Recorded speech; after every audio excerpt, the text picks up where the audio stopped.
It's me, Arizona, lead educator at Embodied Self-Defense. It feels like it's been ages since I made a video last time, but we've just been super busy. There's been so much stuff going on with us, which is all good news.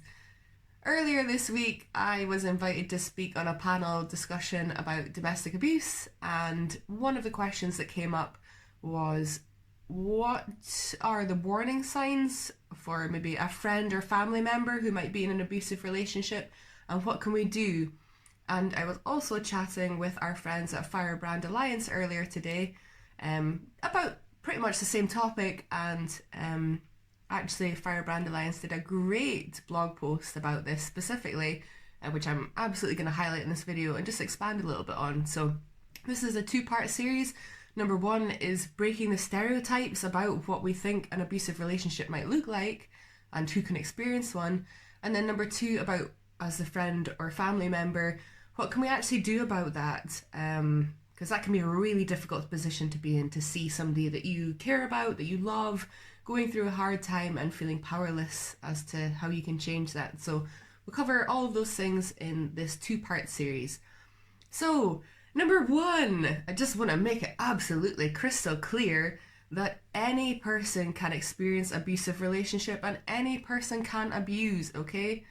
Certainly, statistically speaking, certain groups within the population will have a higher statistical risk of experiencing domestic abuse, but that does not mean that any single person can be excluded from that experience. So, just because your suspicions are about a female abuser in a same-sex relationship doesn't mean that it can't be domestic abuse because it doesn't fit that typical profile of a white, cisgender, straight female being abused by a man. Absolutely, domestic abuse, toxic relationships, abusive relationships, they can happen in any setting with any different configuration of people. So that includes elderly people, young people, people from different racial backgrounds, people with different sexualities, different gender identities. Absolutely, this can span a huge number of people. So don't let a person's characteristic labels exclude them from your suspicions that it might be an abusive relationship. Now, my friends at Firebrand Alliance highlighted some really superb points in their blog post, which I'm just looking at just now. And this is a really good depiction of what domestic abuse can look like, particularly in a normal setting, okay? And what I mean by that is sometimes we can assume that domestic abuse, emotionally abusive relationships only happen in low-income households and highly chaotic environments where nobody's got jobs and everyone's drunk, and sure, it can happen in that situation, but they also equally can happen in situations where maybe one partner is, the head of a law firm or a charity director or a person of public significance. In fact, absolutely those roles feed into a person potentially being a perpetrator, because those roles are very much about power and status, which are very important things to a perpetrator.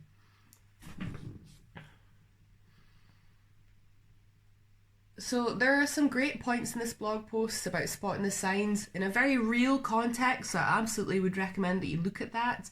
It goes into some great detail about kind of, how a person's decision making might look like, how interactions between the partner and the potential victim might look like. But just a couple of points to pull from that is just, is the person in question who you may be suspecting as a perpetrator, are they quite controlling in the way that they come across? Are they always focused on themselves? Do they perhaps display a pristine image of the ideal family and everything's always perfect, These could definitely be potential warning signs. Also, does the person display really dramatic emotional outbursts? Can they be quite aggressive? Can they be quite kind of almost like, how to put this into words?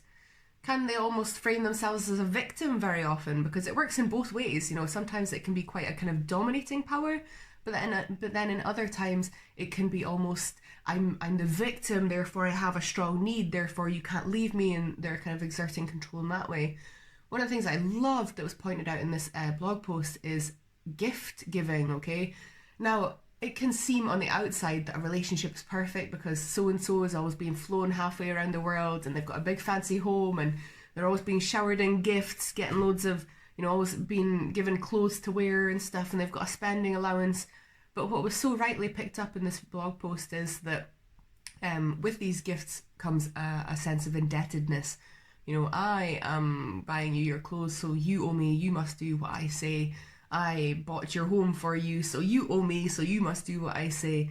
And the thing about these relationships is that, abuse can sometimes be very, very subtle and often non-verbal. A person might be saying one thing with their words, but their non-verbals are communicating something entirely different, or perhaps their actions are communicating something entirely different. So for us on the outside and then for the person on the inside, it can be really hard sometimes to determine, is it abuse or is it something else? Am I wrong? Especially for that person in the relationship who, even if they do have suspicions, is no doubt being gaslighted or, manipulated to believe some other kind of reality. So let's understand that these are really complex situations, and often it revolves around this concept of control and power. So we've broken the stereotypes, we've lightly touched on some potential examples. So for example, like the gift giving, the controlling aspects, the emotional outbursts, some things that we might see in the potential victim, person who's experiencing this control and this abusive behaviour. Maybe they've had quite a distinct change in their personality since they got in the relationship, or since perhaps, a significant life event happened in the relationship. Maybe a partner lost their job or something, and then it seems kind of over time since that event that the person is losing their sense of self, not going out anymore, becoming increasingly anxious, these sorts of things. And just kind of as a side note from that, although sometimes these life events can trigger more abusive behaviours, it seems, let's not call those justifications for that behaviour, because, abuse is abuse no matter the excuse. It doesn't matter if you had a previous trauma history, if you've got really a lot of stress going on, it doesn't matter if you have a mental health problem. You're still responsible for your actions, and those behaviours are abusive no matter if there's a justification apparently for it. So when we label it abuse, that empowers us to make decisions about our boundaries, and it gives us permission to act on our feelings when we don't feel safe and when we feel like we need change. So we've covered quite a lot of ground there. In the next video, I am going to talk about what we can do as that family member or friend who's concerned about someone else. As I said, it's such a difficult position to be in. It's really, really difficult to know exactly what to do, and we've got our own emotions to manage as well when that happens. So next video will be some strategies about what we can do and how we can manage our own emotions and potential guilt. So look forward to making that video.